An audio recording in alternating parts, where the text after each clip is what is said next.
ආයුබෝවන් මදු kitchen YouTube නාලිකාව නරඹන ඔබ සැම සාදරයෙන් පිළිගන්නවා. අද මම හදන්න යන්නේ රසම රස ෆ්‍රයිඩ් රයිස් එකක්. මම මේකට චිකන් යොදා ගන්නවා. හොඳයි. අපි දැන් බලමු මේක කොහොමද හදන්නේ කියලා.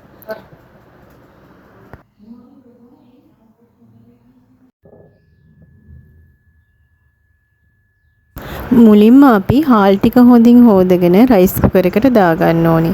ඊට පස්සේ ඒකටම චිකන් ටිකත් හොඳින් හොදගෙන රයිස් කුකර් එකට දාගන්න. බත් එක ඉදෙනකොටම චිකන් ටිකක් තැම්බෙන එකෙන් මේ ෆ්‍රයිඩ් රයිස් එකට ලොකු රසයක් එනවා. මේ ෆ්‍රයිඩ් රයිස් එක හොදිමුකුත් නැතුව වුණත් ඔයාලට කන්න පුළුවන්. ඒ තරමට මේක හරිම රසයි. ඊළඟට අපි බලමු මේකට ඕන කරන අනිත්කුත් ද්‍රව්‍ය මොනවද කියලා. මේකට ඔයාලට ලීක්ස් යොදා ගන්නත් පුළුවන්. හැබැයි මම යොදාගත්තේ ලුණු කොළ. ඒකෙන් මේක තවත් රසය වැඩි වෙනවා. ලුණු කොළ හීනියට හොඳින් කපා ගන්න.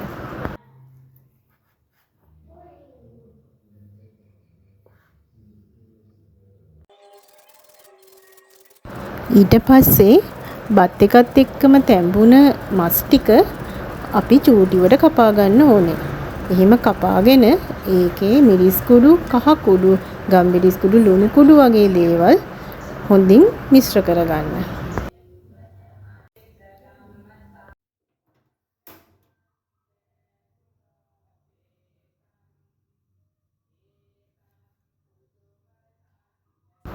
දැන් අපි කැරට් ටික හීනියට කපා ගමු.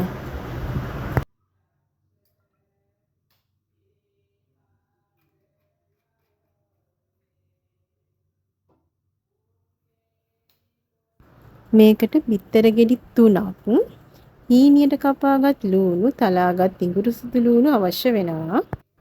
දැන් අපි බලමු අපේ මේ රසම රස රයිස් එක කොහොමද හදන්නේ කියලා. මුලින්ම තාච්චියට තෙල් මේස හැඳි 2ක් විතර දාගන්න.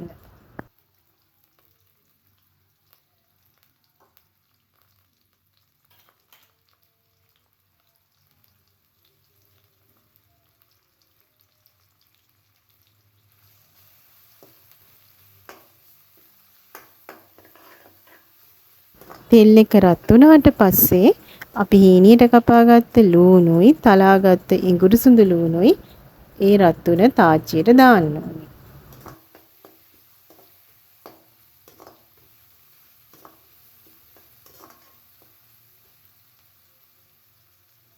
ඉඟුරු සුදු ලුණු හොඳින් තාච්චියේ බැද ගන්න ඕනේ.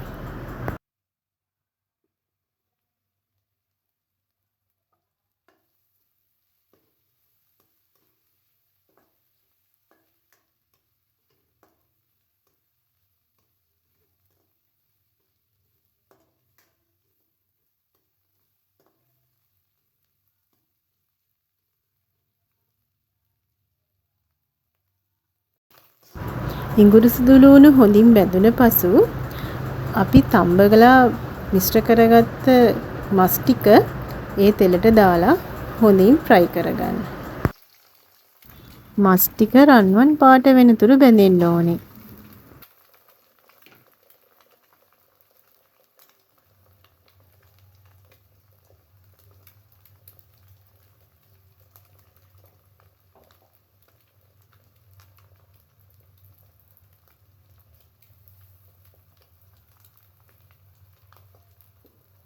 ඊට පස්සේ බිත්තර දමා ගන්න.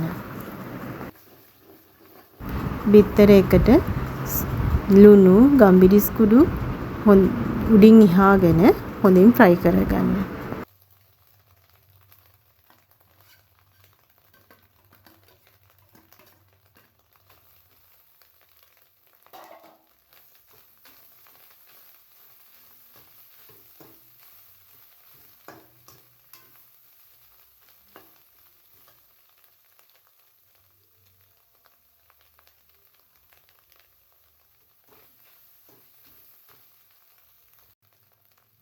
ඊට පස්සේ කැරට් ටික දමා ගන්න.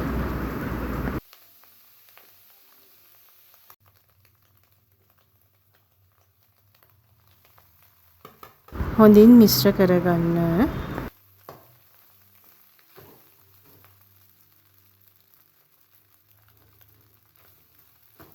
මේකට ලුණු කුඩකුත් දමාගෙන හොඳින් මිශ්‍ර කරගන්න. දැන් සෝයා සෝස් තේ හැන්දක පමණ ප්‍රමාණයක් මෙම මිශ්‍රණයට දමන්න. පසුව බත් ටික ටික දමා මිශ්‍ර කරගන්න. බත් ටික හොඳින් මිශ්‍ර කරගෙන බත් හොඳින් තෙලේ බැදින්න අරින්න ඕනේ.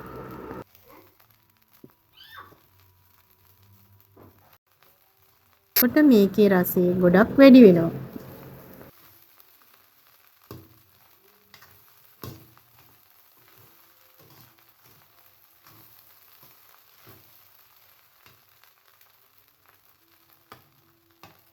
දැන් අපි ලූණු කොළ ටික දමා හොඳින් මේ බත් එක මිශ්‍ර කරගන්න.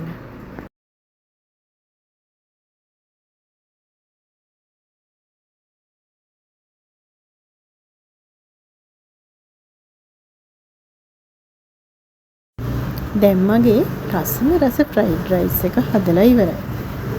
හරිම සුවඳයි. ඔයාලත් මේ වගේ රසම රස ෆ්‍රයිඩ් රයිස් එකක් හදලා රස බලන්න.